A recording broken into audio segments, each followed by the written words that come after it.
Bihar news में स्वागत है आपका दोस्तों। मैं हूं फिरदौस गनी और आप देख रहे हैं केडीबी लाइव। दोस्तों आज हो चुका है 13 अप्रैल 2024। तो आज की पूरे बिहार की टॉप न्यूज़ लेकर आए हैं आपके लिए।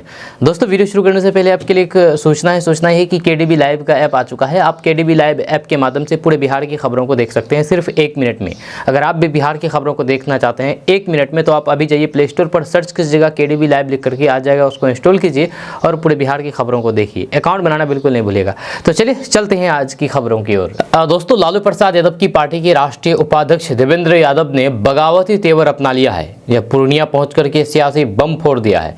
आपको बता दूं कि जिन पप्पू यादव को महागठबंधन की ओर से टिकट नहीं मिला वे अब निर्दलीय चुनाव लड़ रहे हैं और पूर्णिया पहुंचे राजद के राष्ट्रीय उपाध्यक्ष ने पप्पू यादव का खुले मंच और फिर खुले मन से समर्थन दे दिया है और जनता से पप्पू यादव को प्रचंड जीत दिलाने की अपील की है। जिस साथ ही लालू प्रसाद यादव पर टिकट बंटवारे में परिवारवाद का भी आरोप मढ़ दिया है। आपको बता दूं कि देवेंद्र यादव ने कहा कि आरजेडी ने टिकट बंटवारे में परिवारवाद और दूसरे पार्टी के लोगों को जगह दी है, जब पार्टी के कार्यकर्ताओं की उपेक्षा की गई है, जो आरजेडी की मनोवादी सोच को दर्शाता है।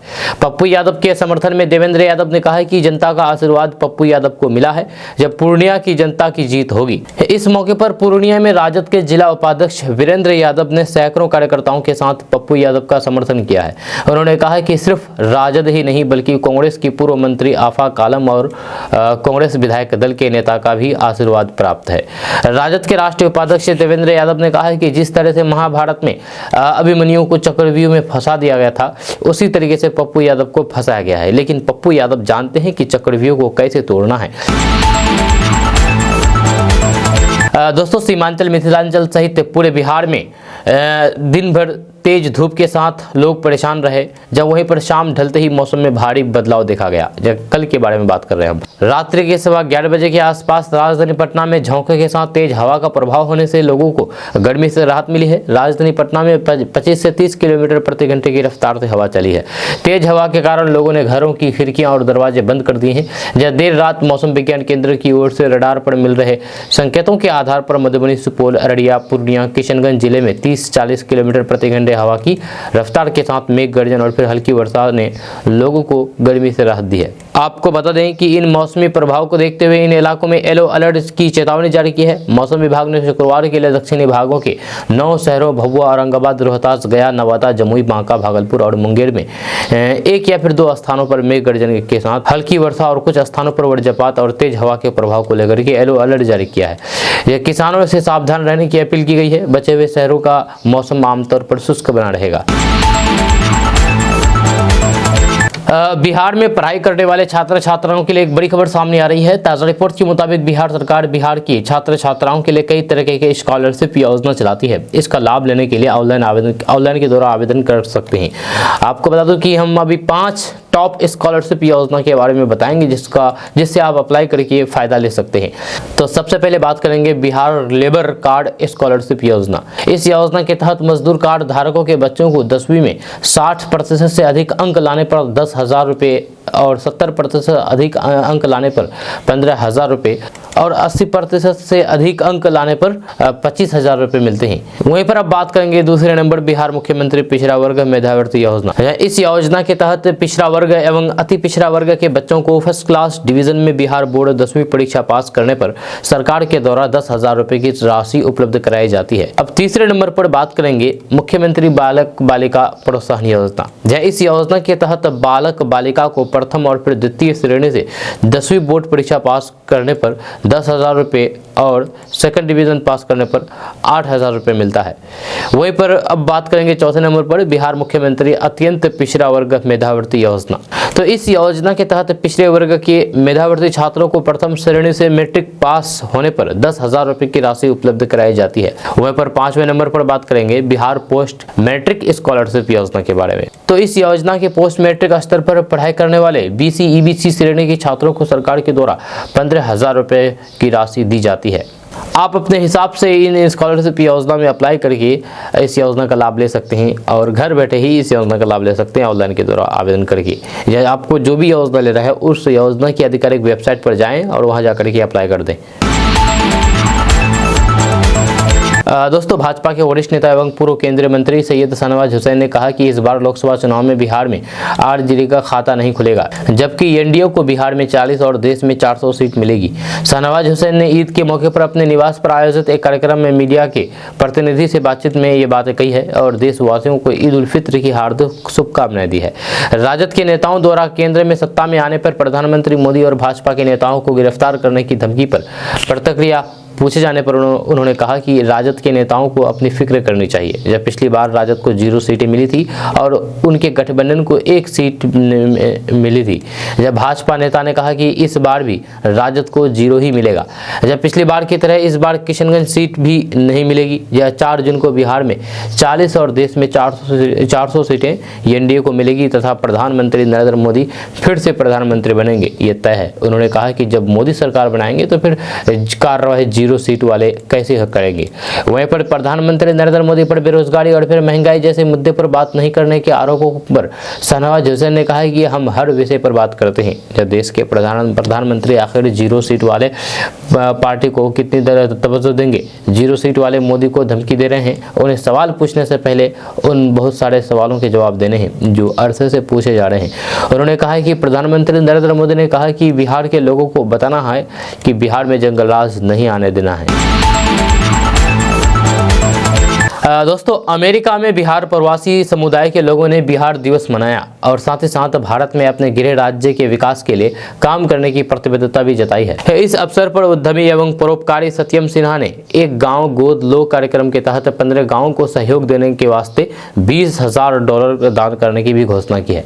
आपको बता दो कि बिहार राज्य के स्थापना दिवस पर संगठन Bihar foundation of USA west coast chapter ने यह कार्यक्रम का आयोजित किया था, जिसमें बड़ी संख्या में लोगों ने भाग लिया। जब Bihar foundation of USA west coast chapter से जुड़े राजीव सिन्हा ने कहा कि आज हमें ये प्रण करते हैं कि प्रसन्नता हो रही है कि बिहार के लोगों के जीवन में सुधार लाने के लिए हम जो भी योगदान दे सकते हैं और देंगे। दोस्तों, बिहार की पूर्णिया सीट पर जैसे जैसे चुनाव नजदीक आ रहे हैं वैसे वैसे सियासत तेज होती जा रही है।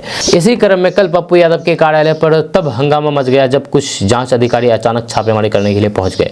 जांच अधिकारी फोर्स के साथ आए थे या फिर क्या था? जांच अधिकारी को देखते ही पप्पू यादव के कार्यकर्ता भड़क उठे और बहस करने लगे। यहाँ इतने में पप्पू यादव भी पहुंच गए और जांच अधिकारी को धमकाने लगे। पप्पू यादव ने दुश्मनी तक की चेतावनी दे डाली है। जी हाँ, पप्पू यादव पहुंचते ही आग बबूला हो गए और अधिकारियों से कहने लगे कि लालू नीतीश या मोदी नहीं है, ऑर्डर लाइए, ऑर्डर लाइए, ये बिल्कुल नहीं चलेगा। मैं कह रहा हूँ ऑर्डर लाइए, या आप यहाँ कैसे आए बिना बताए। इस पर अधिकारी बोले कि आप बोलिए हम चले जाएंगे। या फिर पप्पू यादव बोले कि आप यहाँ कैसे आए। पप्पू यादव ने अधिकारी से कहा है कि आप दोबारा इस रोड में आने की फिर से हिम्मत नहीं कीजिएगा और बोरिया बिस्तर लेकर के तैयार रहेगा। गाड़ी घर में लगी हुई है और उसमें झंडा लगेगा। गाड़ी रोड पर तो चल नहीं रही है। हम मोदी नीतीश लालू नहीं है, समझ जाइए। वहीं पर पप्पू यादव ने कहा कि दुश्मनी 26 अप्रैल के बाद दिखेगी, या अभी यहाँ से चले जाइए। हालांकि अधिकारी इसके बाद शांत दिखे और उन्हें कुछ जवाब देते हुए नहीं सूझ रहा था। वहीं पर इस मामले पर पप्पू यादव ने कहा है कि सारे विरोधी उन्हें प्रताड़ित करने के लिए साजिश रच रहे हैं। पप्पू यादव ने कहा है कि मैं चुनाव आयोग के निर्देशों का अनुपालन कर रहा हूं। जब वह वाहनों की अनुमति के लिए आवेदन भेजा जा चुका है। जी हाँ, बस उसके ट्रायल के लिए सड़क पर लगा था और उसमें किसी तरीके के डीजे भी नहीं बज रहा था। दोस्तों, बिहार की सियासत में मछली और सीजनल सनातनी के मुद्दे अब 2 दिन पुराने हो गए हैं। जी हाँ, तेजस्वी यादव अब आक्रामक होकर के नरेंद्र मोदी के खिलाफ हमलावर हैं। अब वे बीजेपी और जेडीयू की डबल इंजन सरकार के प्रदर्शन पर सवाल खड़े कर रहे हैं। तेजस्वी यादव दावा कर रहे हैं कि जब तक वे नीतीश कुमार सरकार का हिस्सा थे तब तक बिहार में नौकरियों की बहार थी। तेजस्वी यादव ने दावा किया है कि महज 17 महीने में उन्होंने 5 लाख से ज्यादा सरकारी नौकरियां दी है। उनका दावा है कि अभी लाखों नौकरियां प्रतिक्रियाधीन है। तेजस्वी यादव ने आरोप लगाया है कि बीजेपी सरकार में पेपर लीक होता है। जब उनकी सरकार थी तो फिर पेपर लीक नहीं हो पाया और लाखों लोगों को रोजगार मिला। तेजस्वी यादव ने अपनी जनसभा में मोदी सरकार पर जम करके बरसे जब वे प्रधानमंत्री नरेंद्र मोदी की गारंटी पर सवाल खड़े कर रहे हैं। उनका कहना है कि हमारी कथनी और फिर करने में कोई अंतर नहीं है। वे अपनी चुनावी सभा में देश के उन मुद्दों का जिक्र कर रहे हैं जिन पर मोदी हावी हो रहे हैं। आपको बता दें कि तेजस्वी यादव अपनी जनसभा में कह रहे हैं कि बीजेपी का लक्ष्य मोदी को हावी करना है। मोदी मुद्दों पर हावी हो रही है और उन्होंने कहा है कि चुनाव में मोदी का जिक्र नहीं, मुद्दे का जिक्र होनी चाहिए। तेजस्वी यादव ने कहा है कि महंगाई, गरीबी, भूखमरी और बेरोजगारी ही देश का सबसे बड़ा दुश्मन है।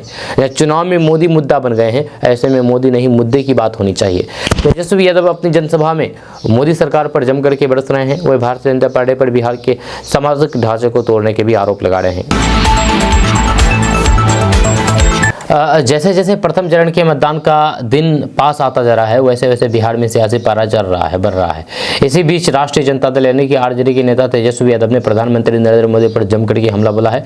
पीएम मोदी पर आरोप लगाते हुए तेजस्वी यादव ने कहा है कि एनडीए को बिहार ने 40 में से 39 सांसद दिए, इसके बाद उन्होंने बिहार को कुछ नहीं दिया। जब प्रधानमंत्री नरेंद्र मोदी पर सोशल मीडिया पर पीएम मोदी पर निशाना साधते हुए कहा कि बिहार ने मोदी जी को 40 में से 39 सांसद दिए। केंद्र में 10 साल से बीजेपी सरकार में है, 17 साल से बिहार में सरकार है। केंद्र में मंत्री, दिल्ली में इनका शासन, पटना में इनका शासन, सीडी, ईडी, आईटी और मोदी मीडिया के इनके साथ बड़े पूंजीपति भी इनके साथ है। फिर बिहार के युवाओं को नौकरी देने, विशेष राज्य का दर्जा देने, विशेष पैकेज देने, बिहार में इंडस्ट्री लगाने के लिए और क्या करनी चाहिए। इतने सांसद और डबल इंजन सरकार के बावजूद भी आप बिहार को कुछ न देकर के उल्टा बिहारियों को ही भला बुरा कहने बिहार आते हैं, तो फिर अब की बार बिहारी आपको बड़ा कड़ा सबक सिखाएगी। दोस्तों, बिहार में जैसे जैसे आम चुनाव को लेकर के मतदान का समय नजदीक आ रहा है, वैसे वैसे नेताओं के बोल भी बदल रहे हैं। जहां महागठबंधन के नेता ये कह रहे हैं कि एनडीए के नेता मुद्दों की बात नहीं करते, बल्कि हिंदू, मुस्लिम और मंदिर मस्जिद को लेकर के लोगों को भटकाने की कोशिश करने में लगे हुए हैं, जबकि एनडीए के नेता लगातार लालू राबड़ी शासनकाल को लेकर के सवाल उठाते रहते हैं। एनडीए के नेता इन 15 सालों के शासनकाल की तुलना जंगल राज से करते हैं और कई तरह के डाटा भी लेकर के सामने आते हैं। ऐसे में अब जदयू के मुख्य प्रवक्ता ने एक बार फिर से लालू राबड़ी शासनकाल पर सवाल उठाया है और राजद पर गहरा आरोप लगाया है। जदयू के प्रवक्ता ने राजद सुप्रीमो लालू प्रसाद यादव और उनके बेटे तेजस्वी यादव से सवाल किया है कि वे इन दोनों रोजगार और फिर मुद्दे की बात कर रहे हैं। जदयू के प्रवक्ता ने राजद सुप्रीमो लालू प्रसाद यादव और तेजस्वी यादव से सवाल किया है कि वे इन दिनों रोजगार और रोजी रोजगार के मुद्दे की बात कर रहे हैं, तो पहले उन्हें ये बताना चाहिए कि बिहार में जो 118 नरसंहार हुए हैं उसका जवाब मोदी तेजस्वी यादव दें। जब उनको अपने माँ बाप के राज्य का हिसाब देना चाहिए। जवाब और फिर हिसाब के बीच राजनीति की दूसरी पीढ़ी आई है, तो फिर गुनाहगार कौन था? इसमें दलित, शोषित, सामान्य समुदाय के लोगों को कत्लेआम मच गया था। जब कौन है इसका जिम्मेदार? इसका जवाब कौन देगा?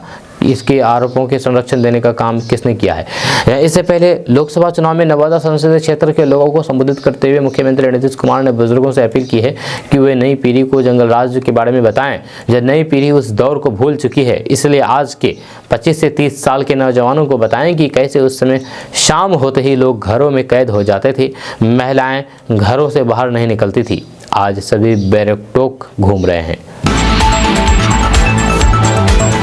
केंद्रीय रक्षा मंत्री राजनाथ सिंह ने कहा कि हर किसी को याद रखना चाहिए कि नीतीश कुमार पर कोई भी भ्रष्टाचार का दाग नहीं लगा है आज तक। जी हाँ, आपको बता दें कि केंद्रीय रक्षा मंत्री राजनाथ सिंह ने जनता दल यूनाइटेड के प्रमुख और बिहार के मुख्यमंत्री नीतीश कुमार की एनडीए में वापसी को सही ठहराते हुए कहा कि भाजपा समेत पूरा एनडीए एक ऐसे नेता को वापस पाकर खुश है जिस पर भ्रष्टाचार का कोई भी दाग नहीं है। बिहार में सरकार चलाने के बाद इस साल की शुरुआत में एनडीए में वापस लौट आए और सत्तारूढ़ गठबंधन में भाजपा और अन्य घटक दलों के समर्थन में 9वीं बार मुख्यमंत्री के रूप में शपथ ली। एएनआई के साथ एक बातचीत में नीतीश कुमार के सवाल पर रक्षा मंत्री ने कहा है कि हर बात किसी को याद रखनी चाहिए कि उन पर भ्रष्टाचार का कोई भी दाग नहीं है। ये बात याद रखनी चाहिए सबको, ये कोई भी छोटी बात नहीं है और इसे स्वीकार किया जाना चाहिए। इसलिए ये केवल तर्कसंगत है। जब हमें खुशी होगी कि उनके जैसा नेता हमारे साथ वापस आएगा। वहीं पर राज्य की सभी समस्याओं और फिर मुद्दों के लिए 9 बार बिहार के मुख्यमंत्री को दोषी न ठहराते हुए राजनाथ सिंह ने कहा है कि बिहार में मौजूदा स्थिति बेहतरी के लिए बदल जाएगी। जब आप जल्द ही अंतर देखिएगा। जब राज्य तेजी से आगे बढ़ेगा और फिर आने वाले दिनों में देश तब तक प्रगति नहीं कर सकता जब तक सभी राज्य सभी विकास मापदंडों को पूरा नहीं करते हैं और फिर तेजी से विकास दर्ज नहीं करते हैं। दोस्तों, राजद सुप्रीमो लालू प्रसाद यादव 17 अप्रैल से चुनाव प्रचार शुरू करेंगे। जहां लालू प्रसाद की पहली सभा बेटी रोहिणी आचार्य के क्षेत्र सारण में संभावित है, यानी कि सारण में होने वाली है। जहां राजद ने अपने प्रत्याशियों की घोषणा कर दी है। सिवान से राजद का कौन उम्मीदवार होगा, इसका निर्णय अभी बाकी है। इसी बीच राजद सूत्रों ने बताया है कि 17 अप्रैल से लालू प्रसाद यादव की चुनावी मैदान में उतरने की संभावना है। वह सारण से प्रचार शुरू कर सकते हैं। अभी राजद की ओर से पार्टी के वरिष्ठ नेता और लालू पुत्र तेजस्वी यादव ने प्रचार का मोर्चा संभाला हुआ है। तेजस्वी यादव के साथ विकास इंसान पार्टी के अध्यक्ष मुकेश सहनी भी प्रचार में जुटे हुए हैं। लालू प्रसाद के चुनावी मैदान में उतरने से इसमें नया रंग और गर्मी आने की संभावना जताई जा रही है। जहां बिहार कांग्रेस प्रभारी मोहन प्रकाश ने गुरुवार को प्रदेश राजद अध्यक्ष जगदानंद सिंह से राजद कार्यालय में शिष्टाचार मुलाकात की। दोस्तों, आरजेडी सुप्रीमो लालू प्रसाद यादव की बड़ी बेटी और पाटलिपुत्र से उम्मीदवार मीसा भारती के प्रधानमंत्री और भाजपा नेताओं के जेल में होने वाले बयान पर लोजपा रामविलास के राष्ट्रीय अध्यक्ष चिराग पासवान ने पलटवार किया है। जब उन्होंने कहा कि मीसा भारती का बयान बदले की भावना से भरा है और लालू परिवार बदले की आग में जल रहा है। जब पिछली सरकारों के समय एक के बाद एक घोटाले का दौर था। दरअसल ईद के मौके पर चिराग पासवान हाजीपुर में अपने समर्थकों से मिलने पहुंचे थे। इस दौरान चिराग पासवान ने कहा कि पिछली सरकारों के समय एक के बाद एक घोटाले का दौर था, लेकिन पिछले 10 सालों से केंद्र में एक ऐसी सरकार है जिस पर भ्रष्टाचार का एक भी मामला नहीं है। जहां अगर उनके पास कोई आरोप है तो फिर वे आरोप लगाएं, इससे उन्हें कोई रोका नहीं जा सकता। ऐसे में बिना आरोप के किसी को जेल भेजने का बयान देने वाली मीसा भारती का बयान न्यायिक व्यवस्था पर हमला है। जब पीएम समेत बीजेपी के कई नेता जेल के अंदर होंगे। आपको बता दें कि मीसा भारती ने कहा था कि हम एमएसपी लागू करने की बात कर रहे हैं, तो फिर उन्हें यानी कि प्रधानमंत्री इसमें तुष्टिकरण नजर आ रहा है। प्रधानमंत्री को वे जब भी यहाँ बिहार आते हैं तो हमारे परिवार पर भ्रष्टाचार का आरोप लगाते हैं। उन्होंने कहा कि अगर देश की जनता ने इंडिया गठबंधन को मौका दे दिया तो प्रधानमंत्री मोदी से लेकर के भाजपा नेता जेल के अंदर बंद होंगे। वहीं पर मीसा भारती के इस बयान के बाद सियासत गर्मा गई। डिप्टी सीएम विजय सिन्हा ने कहा कि कौन जेल में है, कौन बेल पर है और कौन जेल जाएगा, इसका हिसाब चुनाव के बाद हो जाएगा। चुनाव प्रचार से लौटे वीआईपी प्रमुख मुकेश सहनी ने मोदी सरकार पर जम करके हमला बोला है। मुकेश सहनी ने कहा कि चुनाव प्रचार अच्छे ढंग से चल रहा है, बहुत भीड़ पहुंच रही है। मोदी जी अपने एजेंसी से सर्वे करा लें कि भीड़ आ रही कि नहीं। ये बिहार के युवा और बिहार के लोग जो 2014 में जो मोदी जी का भाषण हुआ था, 2 करोड़ युवाओं को रोजगार देंगे, 10 साल से इंतजार कर रहे हैं। जहाँ सरकार निजीकरण में ज्यादा विश्वास रखती है, जहाँ सबको प्राइवेट करने में लगे हुए हैं, चाहे एयरपोर्ट हो या फिर रोड हो। वहीं पर बिहार के युवाओं ने मन बना लिया है कि इस बार बदलाव हो करके रहेगा और इस बार बदलाव होगा और ये बदलाव बिहार से शुरुआत होगी। बिहार में लोकसभा चुनाव के पहले चरण के मतदान में अब 1 सप्ताह से भी कम समय रह गया है। ऐसे में नेताओं ने अपनी बयानबाजी भी तेज कर दी है। वहीं पर कुछ ऐसे नेता भी हैं जो चुनाव में नहीं लड़ रहे हैं, लेकिन अपनी जमीन तैयार करने में अभी से ही लग गए हैं। जी हाँ, उसमें है प्रशांत किशोर। प्रशांत किशोर इन्हीं नेताओं में से एक है। प्रशांत किशोर लगातार गांव गली और कस्बे में घूम घूम करके अलग अलग मुद्दे उठा रहे हैं। इसी क्रम में प्रशांत किशोर ने एक बार फिर से किसानों का मुद्दा उठाया है। प्रशांत किशोर ने बताया है कि बिहार के किसान आखिर क्यों गरीब है, इतनी बदहाली क्यों है। प्रशांत किशोर ने कहा है कि पंजाब हरियाणा का किसान खेती करके राजा हो गया और बिहार का आदमी वहां जाकर के मजदूरी कर रहा है, जब बिहार के किसान खेती करके मर रहा है। दरअसल बिहार में 100 में से 60 लोगों के पास एक धुर जमीन भी नहीं है, तो फिर खेती कैसे करेगा। यहाँ जमीन के नाम पर राजनीति होती है, जो भी जमीन रहती भी है उसे गलत तरीके से हड़प लिया जाता है। वहीं पर नेताओं ने समाजवाद और सामाजिक न्याय की बातें की, लेकिन गरीबों को जमीन नहीं दिया। जहाँ 100 में 40 लोगों के पास 2 बीघा से भी कम जमीन है, वे खेती कमाने के लिए थोड़ी करते हैं, वे तो परिवार का पेट भरने के लिए खेती करते हैं। प्रशांत किशोर ने कहा है कि ये कमाने वाली खेती नहीं है, ये खाने वाली खेती है। या प्रशांत किशोर ने कहा है कि खाने वाली खेती में आपके घर के दूध, तेल और पानी और एक जोड़ी साड़ी का जुगाड़ हो जाएगा, लेकिन बेटी का ब्याह लग जाएगा तो फिर हालत ख़राब हो जाती है। जब कहाँ से बेटी की शादी के लिए पैसे जुटाएगा, आपको 1-2 कट्ठा ज़मीन बेचनी ही होगी। दोस्तों, बिहार के सरकारी स्कूलों में पढ़ाई करने वाले छात्र छात्राओं के लिए एक बड़ी खबर सामने आ रही है। ताज़ा रिपोर्ट्स के मुताबिक बिहार के सरकारी स्कूलों में 15 अप्रैल से गर्मी की छुट्टी होगी। इसको लेकर के दिशा निर्देश जारी कर दिया गया है। खबर के अनुसार शिक्षा विभाग ने सभी जिलों के शिक्षा पदाधिकारियों को पत्र जारी करते हुए कहा कि बिहार के सरकारी स्कूलों में 15 अप्रैल से 15 मई तक गर्मी की छुट्टी रहेगी। हालांकि कक्षा 9वीं और फिर 11वीं के छात्राओं के लिए स्कूल परिसर में स्पेशल क्लास चलेगा। वहीं पर विभाग ने अपने आदेश में कहा कि कक्षा 9वीं और फिर 11वीं की वार्षिक परीक्षा में शामिल नहीं होने वाले छात्रों को सुबह 8 बजे से 10 बजे तक पढ़ाई कराया जाएगा। वहीं पर छुट्टी के दौरान बिहार के सभी स्कूलों में नामांकन की प्रक्रिया की जाएगी। मंगलवार को शिक्षा विभाग ने पत्र में कहा कि विद्यालय में पदस्थापित सभी शिक्षक पूर्वाह्न 8 बजे के पूर्व विद्यालयों में आएंगे और विशेष कक्षा का संचालन के बाद विद्यालय से प्रस्थान करेंगे। वहीं पर छुट्टी के समय माध्यमिक स्तर पर छात्रों का आधार कार्ड निःशुल्क बनाने की व्यवस्था भी की जाएगी। दोस्तों, आरजेडी के नेता और बिहार के पूर्व उप मुख्यमंत्री तेजस्वी यादव ने गुरुवार को मुंगेर के टेटियांबर में एक चुनावी सभा को संबोधित करते हुए प्रधानमंत्री नरेंद्र मोदी और एनडीए सरकार पर जमकर के निशाना साधा है। जब उन्होंने कहा है कि बिहार में एनडीए की सरकार जितनी नौकरी 17 साल में नहीं दे पाई, उससे ज्यादा मैंने 17 महीने में ही दे दी। तेजस्वी यादव ने विकासशील इंसान पार्टी यानी कि वीआईपी के नेता मुकेश सहनी के साथ आरजेडी प्रत्याशी के पक्ष में चुनावी सभा को संबोधित करते हुए कहा कि मोदी सरकार ने 10 सालों में टेटिया, बम्बर, मुंबई और फिर बिहार के लिए क्या किया है। आज देश में बेरोजगारी चरम पर है। 10 साल में गरीबी हटाया नहीं पाए। 5 किलो अनाज से क्या गरीबी हटेगी? ये तो कांग्रेस की सरकार से ही चल रही है। कांग्रेस के सरकार से ही 5 किलो अनाज मिलता है। तेजस्वी यादव ने मोदी की गारंटी पर कटाक्ष करते हुए कहा कि उनकी गारंटी चाइनीज है, जो चुनाव तक ही है, इसके बाद समाप्त हो जाएगी। हम यहाँ मोदी सरकार की बात नहीं, मुद्दे की बात करने आए हैं। जहाँ मुकेश सहनी ने लोगों से मोदी सरकार को इस चुनाव में उखाड़ फेंकने का आह्वान करते हुए कहा कि गरीबों और पिछड़ों की नहीं बल्कि अमीर लोगों की सरकार है। आज बिहार और देश संकट के दौर से गुजर रहा है। आज सरकारी संस्थानों को बेचा जा रहा है और कहा जा रहा है कि देश आगे बढ़ रहा है। 2014 में लोगों को गुमराह करके भाजपा सत्ता में आ गई, लेकिन अब बिहार के लोग झांसे में नहीं आने वाले हैं। आज लोग चांद पर घर बनाने की सोच रहे हैं और हमारे समाज के लोगों को धरती पर नहीं मिल रही है। चुनाव के बाद प्रधानमंत्री नरेंद्र मोदी सहित भाजपा नेताओं को जेल भेजे जाने के आरजेडी नेता मीसा भारती के बयान की भाजपा ने तीखी आलोचना की है। इसे विपक्ष की हताश निराश बताते हुए भाजपा अध्यक्ष जेपी नड्डा ने चुनाव सभा में जनता को न सिर्फ प्रधानमंत्री नरेंद्र मोदी का 23 वर्ष का बेदाग कार्यकाल याद दिलाया, बल्कि मीसा भारती पर पलटवार करते हुए उनके पिता और राजद प्रमुख लालू प्रसाद यादव का चारा घोटाला भी याद दिलाया है। जेपी नड्डा ने कहा है कि ये लोग इतने हताश हो गए हैं कि आप लोग बोलते हैं मोदी मोदी और ये लोग मोदी जी को गाली देते हैं।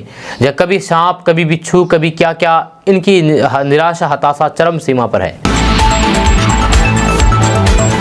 दोस्तों, देश में इस बार अप्रैल में ही गर्मी नए रिकॉर्ड बना रही है। जब मौसम विभाग का अनुमान है कि अप्रैल के आखिरी सप्ताह तक देश में भीषण गर्मी पड़ने लगेगी, जब इसके बाद लू का दौर शुरू हो जाएगा। वहीं पर मौसम विभाग अभी से लोगों को दोपहर में घर से बाहर नहीं निकलने की भी सलाह दे रहे हैं। जहां गर्मियों के मौसम में हर साल देश के अलग अलग हिस्सों में सूचनाएं आती है कि हीट स्ट्रोक या फिर हीट वेव के कारण कुछ लोगों की मौत हो गई। जहाँ राजधानी दिल्ली में फरवरी 2023 में पारा तेजी से चढ़ा था। तो ऐसे में आप क्या कभी सोचे हैं कि इंसान ज्यादा से ज्यादा कितना तापमान बर्दाश्त कर सकता है? वहीं पर शरीर खुद को भीषण गर्मी के खिलाफ ठंडा रखने के लिए क्या करता है? नहीं सोचा होगा शायद। ज्यादातर लोगों ने अनुभव किया होगा कि ज्यादा तापमान हमारे शरीर और स्वास्थ्य दोनों के लिए नुकसानदायक होता है। जब कुछ लोगों के लिए तो ज्यादा तापमान घातक भी साबित हो जाता है। जो लोग भीषण गर्मी बर्दाश्त नहीं कर पाते हैं, उनकी मौत भी हो जाती है।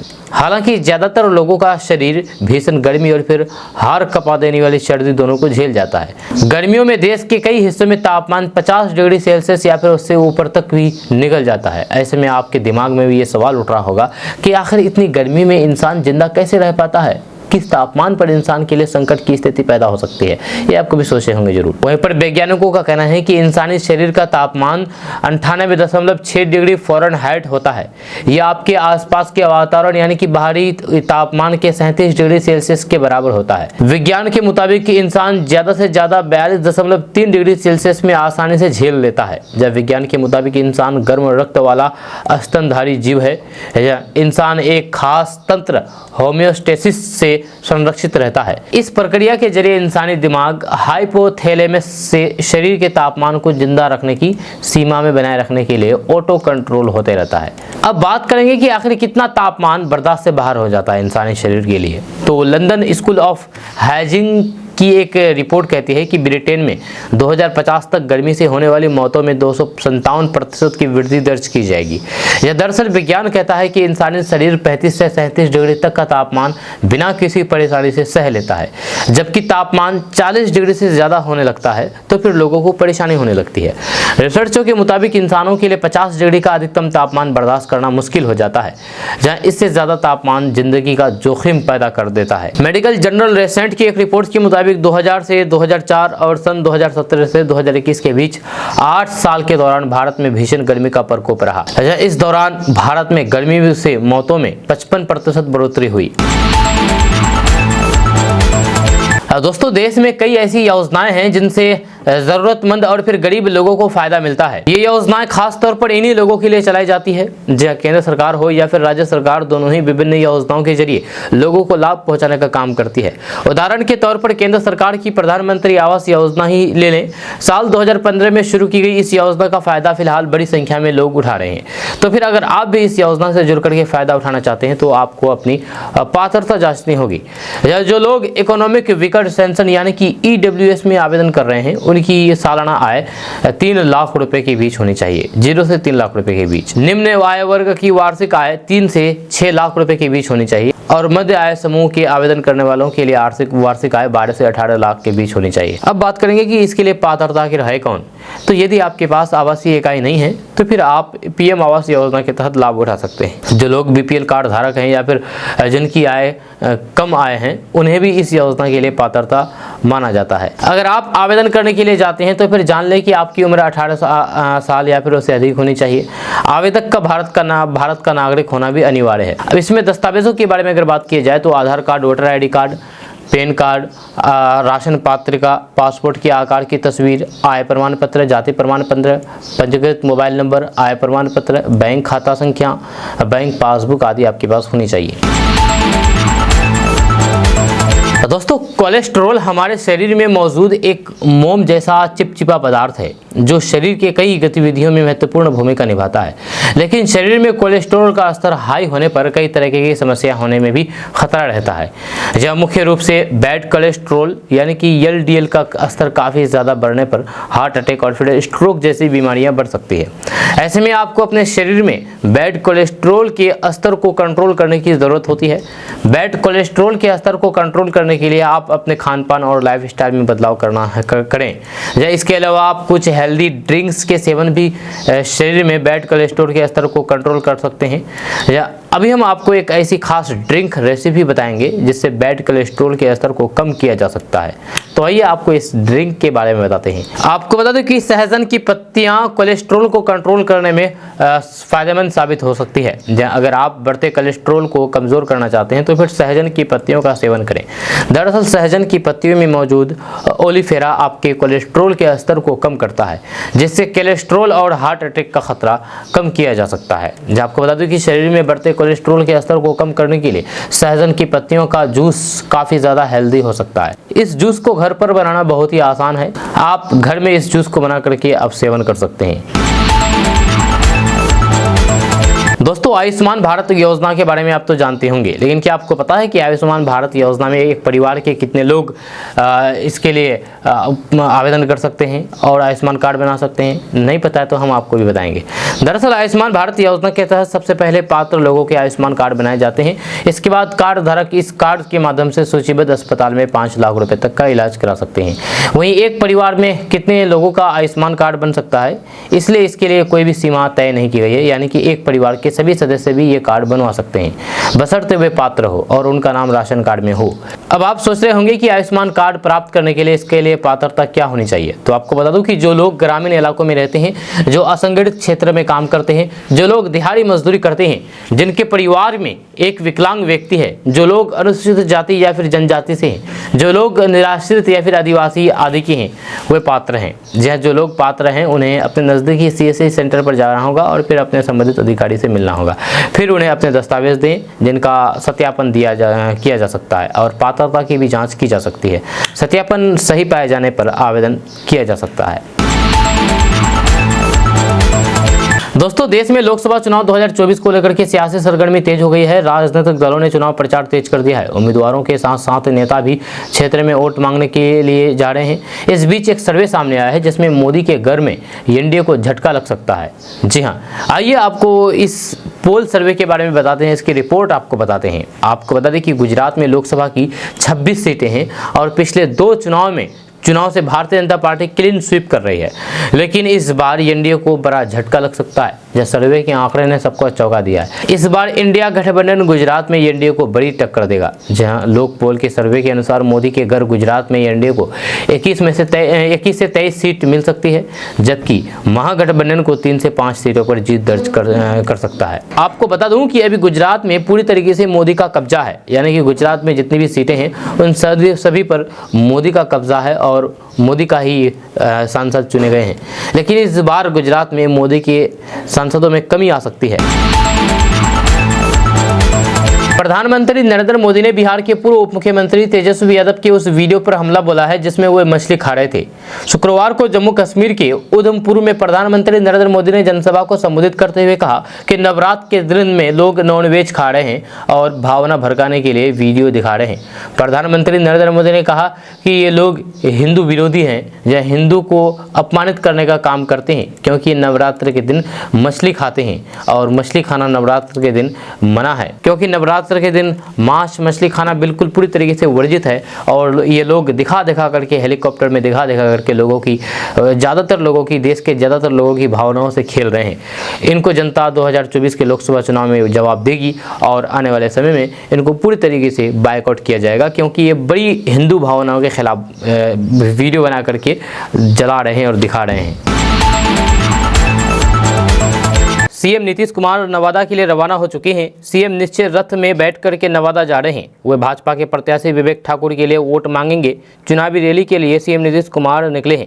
नालंदा में भी सीएम नीतीश कुमार का कार्यक्रम है। बिहार शरीफ के देवी सराय चौक पर भीमराव अंबेडकर की प्रतिमा पर माल्यार्पण करेंगे। मुख्यमंत्री के कार्यक्रम को लेकर के इन इलाकों में सुरक्षा कड़ी कर दी गई है। बड़ी खबर पटना से सामने आई है। पटना के बोरिंग रोड स्थित कृष्ण अपार्टमेंट के एक फ्लैट में भीषण आग लग गई। आग लगने की सूचना के बाद इलाके में हड़कंप मच गया। स्थानीय लोगों ने इसकी सूचना अग्निदस्ता को दी, जिसके बाद अग्निदस्ता मौके पर पहुंचे और आग को काबू पाया गया। आपको बता दूं कि आप अपने मोबाइल स्क्रीन पर जिस वीडियो को देख रहे हैं, इसमें आप देख सकते हैं कि अपार्टमेंट में किस कदर भयंकर आग लगी है। हालांकि कुछ देर के अंदर ही अग्निशमन दल की टीम पहुंची और इस आग पर काबू पाया गया है। बताया जाता है कि लगभग 1 दर्जन से अधिक अग्निदस्ता की गाड़ी मौके पर पहुंच करके आग पर काबू पाने की में जुट गई है और आग पर काबू पा लिया गया है। बिहार के पूर्व डिप्टी सीएम तेजस्वी यादव ने केंद्र की मोदी सरकार पर निशाना साधा है। उन्होंने कहा है कि बिहार ने मोदी जी को 40 में 39 सांसद दिए हैं। केंद्र में 10 साल से बीजेपी की सरकार है। 17 साल से बिहार में सरकार केंद्र में मंत्री है। दिल्ली में इनका शासन, पटना में इनका शासन प्रशासन, सीबीआई, ईडी, आईटी के साथ बड़े पूंजीपति भी इनके साथ है। जब फिर भी बिहार के युवाओं को नौकरी, विशेष राज्य का दर्जा और विशेष पैकेज नहीं मिला। बिहार में इंडस्ट्री लगाने के लिए और क्या चाहिए। तेजस्वी यादव ने आगे कहा है कि इतने सांसद और डबल इंजन सरकार के बावजूद भी आप बिहार को कुछ न देकर के उल्टा बिहारियों को ही भला बुरा कहने बिहार आते हैं, तो फिर अब की बार बिहार के लोग आपको बड़ा सबक सिखाएंगे। इधर तेजस्वी यादव के बयान बीजेपी और जदयू ने पलटवार किया है। केंद्रीय मंत्री गिरिराज सिंह ने कहा है कि लालू प्रसाद यादव ने कभी विकास की बात नहीं की। तेजस्वी यादव के डीएनए में ही जंगल राज है। गिरिराज सिंह ने पूछा है कि 17 महीने की सरकार में तेजस्वी के पास 5 विभाग थी, उसमें से कितने विभाग में कितने लोगों को नौकरियां दी। वहीं जदयू ने माँ बाप के राज का हिसाब मांगा है। जेडीयू ने तेजस्वी यादव से पूछा है कि बिहार में हुए 118 नरसंहार का जवाब दो, माँ बाप के राज का जवाब दो, हिसाब दो। नहाए खाए के साथ आज से चैती छठ की शुरुआत हो गई है। पहले दिन गंगा स्नान करने हजारों की संख्या में श्रद्धालु घाट पहुंचे। घाटों पर बैरिकेडिंग के बीच गंगा में डुबकी लगाई गई और भगवान सूर्य की आराधना की गई। गंगा के पानी से आज नहाए खाए का महाप्रसाद बनेगा। छठ पर्व को लेकर के लोगों में काफ़ी उत्साह दिखा है। जब पिछले 25 साल से छठ व्रत कर रही अनीता देवी ने बताया कि पहले उनकी बड़ी दीदी और भाभी छठ करती थी, जब उसके बाद मैंने शुरू किया, जब छठी माता ने उनकी सभी मनोकामनाएं पूर्ण की है। जब वहीं आशा देवी का कहना है कि नहाए खाए के दिन दाल चावल कद्दू की सब्जी चटनी पापड़ बनती है। हम सब नियम धर्म से पूजा करते हैं। परिवार के सभी लोग एकजुट होते हैं, जब घर में रौनक बढ़ जाती है। बिहार के कुछ जिलों को छोड़कर के बचे भागों में आज मौसम शुष्क बना रहेगा। अगले 24 घंटे के दौरान आज बिहार के 9 जिलों में हल्की बारिश, वज्रपात और 30 से 40 किलोमीटर की रफ्तार से हवा चलने के पूर्वानुमान है। जहां आपको बता दें कि पटना मौसम विज्ञान केंद्र के अनुसार गया, कैमूर, रोहतास, औरंगाबाद, जमुई, बांका, मुंगेर, भागलपुर, नवादा के 1-2 जगहों पर हल्की बारिश, वज्रपात और तेज हवा चलने की संभावना है। लालू प्रसाद यादव की बेटी मीसा भारती के बयान से बिहार की राजनीति में खलबली मच गई है। बीजेपी मीसा भारती और उनकी पार्टी आरजेडी पर जम करके पलटवार कर रही है। वहीं अब मीसा भारती ने अपने बयान को लेकर के सफाई पेश की है। मीसा भारती ने कहा कि जो मैंने बयान दिया है वह किसी ने पूरा नहीं सुना। प्रधानमंत्री जी के ऊपर मैंने ये कहा था कि सुप्रीम कोर्ट ने जो इलेक्टोरल बॉन्ड पर जो टिप्पणी की है, हम लोग आएंगे तो जांच करवाएंगे, जो दोषी होंगे उसको सजा दी जाएगी। वहीं पर मीसा भारती ने आगे कहा है कि बीजेपी वाले सीबीआई ईडी से विपक्ष के ऊपर रेड डलवा करके जेल भेज रहे हैं। या पीएम के पास क्या मुद्दा है? क्या वे बेरोजगारी पर बात कर रहे हैं, महंगाई पर बात कर रहे हैं? मेरे बयान को तोड़ मरोड़ करके मीडिया के द्वारा प्रस्तुत किया गया है, जो भाजपा का एजेंडा मीडिया सेट कर रही है। ये देश की जनता के सामने नहीं चलेगा। मैंने इलेक्टोरल बॉन्ड पर कहा था, सुप्रीम कोर्ट ने टिप्पणी किया कि असंवैधानिक है। अगर हमारी सरकार आती है तो फिर जाँच कराएंगे और जो दोषी होंगे वे जेल में होंगे। वहीं पर आगे मीसा भारती ने कहा है कि क्या मीडिया एजेंडा सेट करेगा? ये बिल्कुल भी नहीं होनी चाहिए। मेरे पूरे बयान को क्यों नहीं दिखाया गया? सुप्रीम कोर्ट ने जो आरोप लगाया है प्रधानमंत्री जी पर और भाजपा के नेताओं पर, उसकी जांच होनी चाहिए और बिल्कुल भी जांच होगी। बताइए कौन बचा हुआ है? दिल्ली, झारखंड सब आज जेल में है। दोस्तों आज का न्यूज़ बस यहाँ तक। कैसा लगा आपको नीचे कमेंट बॉक्स में कमेंट करके जरूर बताइएगा। जाने से पहले आपके लिए एक सूचना है। सूचना ये है कि केडीबी लाइव का ऐप आ चुका है। आप केडीबी लाइव ऐप के माध्यम से पूरे बिहार की खबरों को देख सकते हैं। आपको बता दें कि इस ऐप में आप बिहार की किसी भी खबर को मात्र 1 मिनट में देख सकते हैं। उसी खबर को आप फेसबुक या यूट्यूब में देखेंगे तो आपसे 3 मिनट या फिर 4-5 मिनट ले लिया जाता है, जिससे आपकी समय की बर्बादी होती है। उसी खबर को केडीबी लाइव ऐप में मात्र 1 मिनट में दिखाई जाती है, जिससे आपकी समय की बचत होती है।